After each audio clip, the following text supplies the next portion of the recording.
আসসালামু আলাইকুম। হ্যালো প্রিয় লিসেনার্স, কেমন আছো তোমরা? আশা করি ভালো আছো, যার যার অবস্থান থেকে ভালোর দলে আছো। তোমরা যে যেখান থেকে আমাকে শুনছো সকলকে শুভেচ্ছা অভিনন্দন জানাচ্ছি horror Bangla official BD YouTube চ্যানেলের পক্ষ থেকে।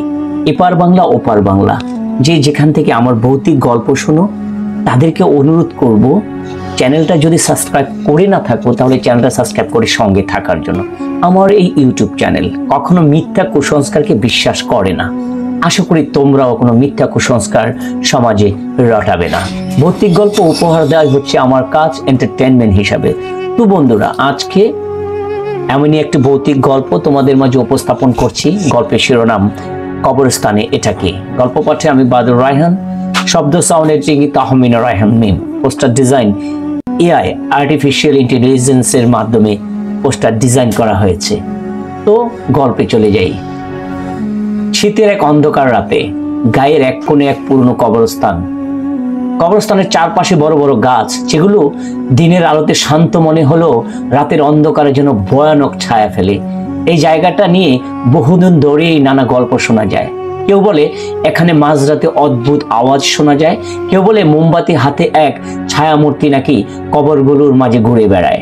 গল্পের নায়ক রিফাত গ্রামের এক যুবক। সে ছিল খুবই সাহসী এবং ভৌতিক গল্প শুনে মজা পেত। একদিন বন্ধুদের সঙ্গে গল্প করতে করতে সে বলে উঠল, এই ভূতের গল্প সব বাজে কথা, কেউ কোনোদিন ভূত দেখেও নি, আমি প্রমাণ করব এখানে কিছু নেই।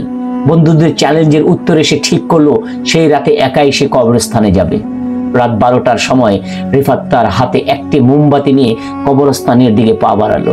গ্রামে তখন নীরবতা নেমে আসছে, শুধু মাঝে মাঝে শিয়ালের ডাক শোনা যায়। রিফাত সাহস নিয়ে ঢুকলো কবরস্থানের ভেতরে। গাছপালার মাঝে ঠান্ডা বাতাস বইছে, আর যেন অদৃশ্য চোখগুলো তাকে দেখছে। প্রথমে সবকিছু স্বাভাবিক ছিল। সে চারপাশে তাকিয়ে হাসলো। এটা তো খুব সহজ, ভূতের কোনো চিহ্ন পর্যন্ত নেই। কিন্তু একটু পরে হঠাৎ করে বাতাসের গতি বেগ বেড়ে গেল।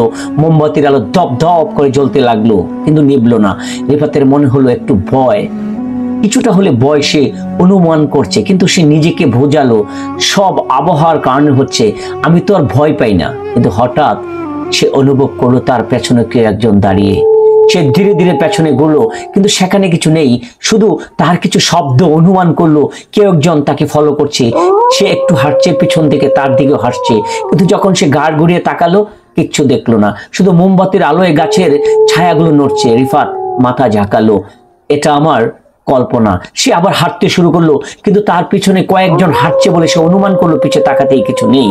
কিন্তু কিছুক্ষণ পর তার কানে অদ্ভুত একটা শব্দ আসতে লাগলো, কেউ যেন ধীরে ধীরে হাঁটছে হাঁটছে হাঁটছে। রিফাত থেমে গেল, তার পা ভারী হয়ে গেল, যেন এক পা এগোলে অসম্ভব। তার মোমবাতি আস্তে আস্তে ধীরে ধীরে কমতে লাগলো। হঠাৎ সে সামনে এক ছায়া দেখতে পেল, সেই ছায়ায় ধীরে ধীরে তার দিকে এগোচ্ছে।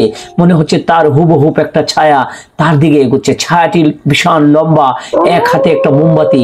রিফাত চিৎকার করে উঠতে চাইলো, কিন্তু গলা দিয়ে কোনো প্রকার শব্দ বেরোল না। সে ছায়া তার একদম সামনে এসে থেমে গেল। রিফাত দেখলো তার চোখ দুটো যেন জল জল করছে। তুমি কে? রিফাত কাঁপা কাঁপা গলায় জিজ্ঞাসা করলো। ছায়াটি কোনো উত্তর দিল না, শুধু ধীরে ধীরে তার দিকে ঝুঁকলো। রিফাত অনুভব করলো চারপাশে ঠান্ডা বাতাস হয়ে গেছে। তার মনে হলো এই জায়গা থেকে বের হতে অসম্ভব হবে। সে আস্তে আস্তে বেরোতে চাইলো, কিন্তু তার এতটুকু শক্তি গায়ে পেল না। মনে হচ্ছে কে যেন তাকে চেপে ধরে রেখেছে, কে যেন তার পিছন আটকে রেখেছে। তার পা এক পা সামনে এগোতে চলতে পারলো না।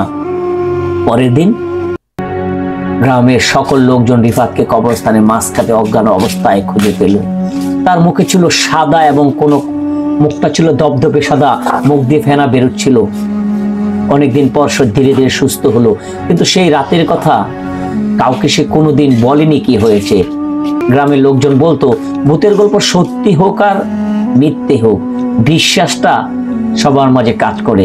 রিফাত সেই রাতের অভিজ্ঞতা তাকে চিরদিনের জন্য বদল করে দিয়েছিল। কবরস্থানে সেই মোমবাতি হাতে ছায়া মূর্তি আজও যেন তার চোখের সামনে ভাসে। তাই গায়ের মানুষের মুখে মুখে সেই কথাগুলো এখনো ঘুরে বেড়ায়। রাত হলেই কেউ আর অধিকটা পাও বাড়ায় না।